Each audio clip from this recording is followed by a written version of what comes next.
ஓம் ஸ்ரீ குருப்யோ நமக. நன்றாக குருவாழ்க, குருவே துணை.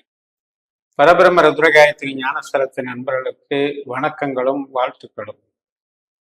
வார பலனாக 12 லக்னங்களுக்கு 12 பதிவுகள் வாரந்தோறும் நம்ம கொடுத்துட்டு இருக்கோம். இந்த பதிவு கடக லக்ன நண்பர்களுக்கு மார்ச் 9ஆம் தேதி முதல் மார்ச் 15ஆம் தேதி வரை, சனிக்கிழமை முதல் வெள்ளிக்கிழமை வரை 7 நாட்களுக்கான பலன்களை பார்க்க இருக்கிறோம். கடக லக்னத்துக்கு அட்டம சனி நடக்குது. அதே போல ராகு கேது 3ஆம் இடத்துலையும் 9ஆம் இடத்துல இருக்கு. புதனும் இப்போ 9ஆம் போயிருக்காரு. செவ்வாய் சுக்கிரன் 7ஆம் வீடு, அதுக்கப்புறம் சுக்கிரன் 8ஆம் வீடு மாறுறாரு. மேலும் சுக்கிரன் செவ்வாய் நட்சத்திரம் இதெல்லாம் ஒரு தொடர்பு. சனி ராகு நட்சத்திரத்துல இருக்காரு. அதே போல சூரியன் 8ல இருக்காரு. 15ஆம் தேதி மட்டும் சூரியன் 9க்கு போவார், பங்குனி 1ஆம் தேதி. இப்ப சனிக்கிழமை முதல் நாள் காலையில 7:54 மணிக்கு அவிட்ட நட்சத்திரம் முடிஞ்சு சதய நட்சத்திரம் தொடங்குது. அந்த வாரம் தொடங்கும் போதே நம்மளுக்கு 8ஆம் வீட்டுல சந்திரன், லக்னாதிபதி 8ல இருக்காரு. அப்ப நம்முடைய சிந்தனை செயல்பாடுகள் இதுல எல்லாம் கொஞ்சம் கவனம் தேவை. 8ஆம் இடம் என்பது நமது கவனத்தை மழுங்கடிக்கக்கூடும், ஒரு அசால்ட்னஸை கொடுக்கும், ஒரு ஞாபக மறதியை கொடுக்கும், எதிர்பாராத சில தடை தோல்விகளை கொடுக்கும். பட் இது ராகு நட்சத்திரத்துல சனியும் போயிட்டு இருக்காரு. இப்ப இந்த சனி கூட சேர்ந்து சந்திரனும் சேர்றதுனால அட்டம சனியினுடைய தாக்கத்தை இன்னைக்கு நம்ம அனுபவிக்க இருக்கிறோம். சரி, ராகு என்ன பண்றாரு அப்படின்னு பார்த்தா 9ஆம் வீட்டுல புதனுடைய நட்சத்திரத்துல உட்காந்து, புதன் உத்திரட்டாதி நட்சத்திரத்துல அதே 9ஆம் வீட்டுல இருக்காரு. அதனால இந்த நாட்கள்ல நம்ம ஆசிட்டிஸ் இருக்கிற வேலைகளை பார்த்தா போதும். புது தொடர்புகள், புதுசா திட்டமிடுதல், புது பயணங்கள், புது நபர்களை சந்தித்தல், இது மாதிரி புது காரியங்கள் எதையும் தவிர்த்துக்கிட்டு இருக்கிற வேலையை மெயின்டைன் பண்ணிக்கிட்டீங்கன்னா இன்னைக்கு ஒன்றும் பெரிய பிரச்சனை இல்லை. கவனக்குறைவாக இல்லாமல் பார்த்துக்கணும், அவ்வளவுதான். மார்ச் 10ஆம் தேதி ஞாயிற்றுக்கிழமை பூரட்டாதி நட்சத்திரம். அப்பவும் சந்திரன் 8ல தான் இருக்காரு. ஆனா குருனுடைய நட்சத்திரம். குரு நமக்கு 10ல இருக்காரு இல்லையா, அதனால நன்மைகளை தருவார். குரு சுக்கிரனுடைய நட்சத்திரத்துல இருக்கிறாரு. சுக்கிரன் மறுபடியும் 8ஆம் வீட்டுல இருக்காரு, கும்பத்துல இருக்காரு. அப்ப இந்த 10ஆம் வீடு 8ஆம் வீடு தொடர்பு என்ன பண்ணும் அப்படின்னா, வேலையில அதிகமான ஆர்டர்கள் கிடைக்கிறது, அதற்காக அதிகப்படியான ஒர்க் பார்க்கறது, இதெல்லாம் நடக்கும்.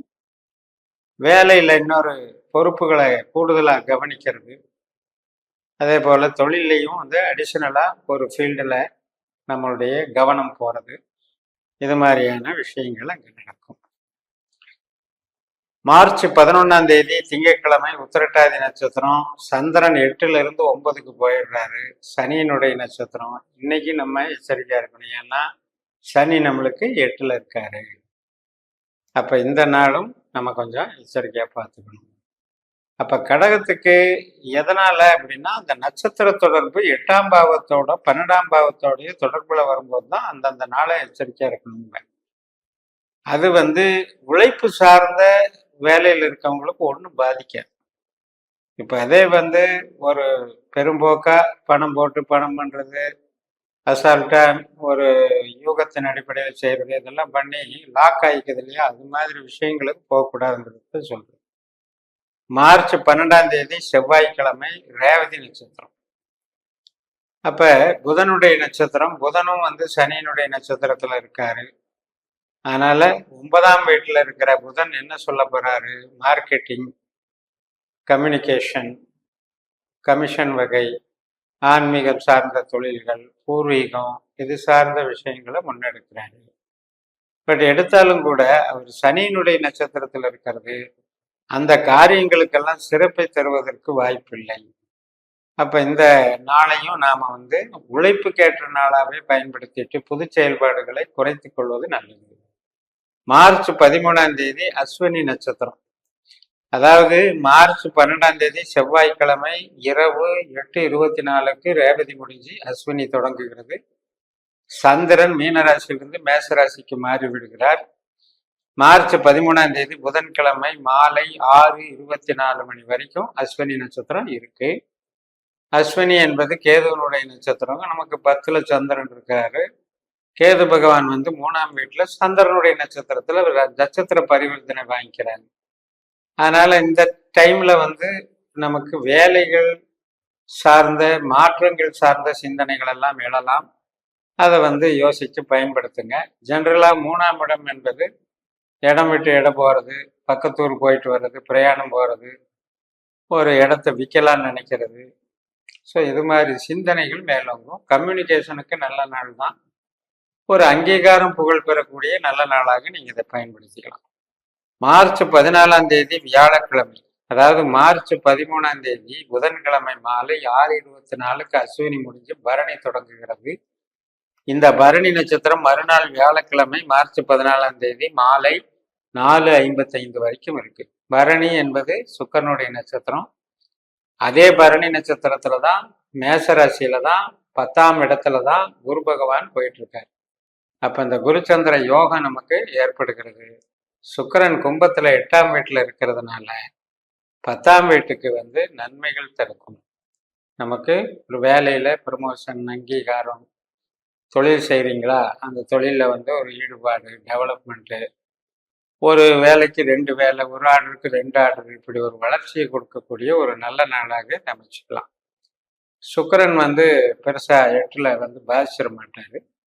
அதே போல குருச்சந்திர யோகம் என்பது நமக்கு ஒரு புகழத்தை கொடுக்கும். மாலை 4:55க்கு பிறகு வியாழக்கிழமை கார்த்திகை நட்சத்திரம் தொடங்குகிறது. மறுநாள் வெள்ளிக்கிழமை மார்ச் 15ஆம் தேதி மாலை 4:08 மணி வரைக்கும் அந்த கார்த்திகை நட்சத்திரம் தான். இப்ப நமக்கு 12ஆம் இடமா நமக்கு 11ஆம் இடமான ரிஷபராசியில சந்திரன் சூரியனுடைய நட்சத்திரத்துல போறார். இந்த 15ஆம் தேதி அன்னைக்கு தான் சூரியன் 8ல இருந்து 9க்கு போயிடுறார். பங்குனி 1 பிறக்குது இல்லையா? அதனால சூரியன் மீன ராசிக்கு போயிடுறார். சூரியன் வந்து பூரட்டாதி 4ஆம் பாகத்துல இருக்காரு. அப்ப இந்த குரு மாதிரி சூரியன் வேலை பார்க்கிறார். நம்மளுடைய லக்னத்துக்கு குரு 10ல இருக்காரு. அந்த குருவினுடைய ஒரு செயல்பாட்டை சூரியன் செய்யறாருங்கும் போது நம்முடைய அங்கீகாரம், நம்மளுடைய தொழில் திறமை அல்லது ஒரு படிப்பு சார்ந்த விஷயங்கள், ட்ரைனிங்கு, இது எல்லாத்துக்குமே இது சப்போர்ட் பண்ணும். எல்லா விதமான ஒரு தொழில் மூலதனங்களும் இதுல வந்து நல்லா பலன் பெறும். சூரியனுக்கும் குருவுக்கும் வந்து காம்பினேஷன், நல்ல காம்பினேஷன். அதே போல 10ஆம் இடத்துல இருக்கக்கூடிய குரு கடக லக்னத்திற்கு சுக்கிரனாக செயல்படுகிறார். அப்ப இந்த சுக்கிரனே வந்து நமக்கு நன்மை தானே. 4-11 கூடையவர் அல்லவா சுக்கிரன். அப்ப இந்த வாரத்துல அந்த நான் சொன்ன மாதிரி சனியினுடைய நட்சத்திரம், ராகுவனுடைய நட்சத்திரம், புதனுடைய நட்சத்திரம், இந்த 3 நாட்கள்ல சொன்னதை மட்டும் கவனத்தில் எடுத்துக்கோங்க. மற்ற நாளெல்லாம் இனிமையாக இருக்கும் என்று கூறி நிறைவு செய்கிறேன். இந்த சேனலை சப்ஸ்கிரைப் பண்ணி ஷேர் பண்ணுங்க. உங்க தனிப்பட்ட ஜாதக பலாபலன்களை என்னுடைய வாட்ஸ்அப் நம்பர்ல தொடர்பு கொண்டு பலன் பெறுங்கள். உங்களிடமிருந்து விடைபெறுகிறேன். உங்கள் ஜெயம்ஸ். நன்றி, வணக்கம்.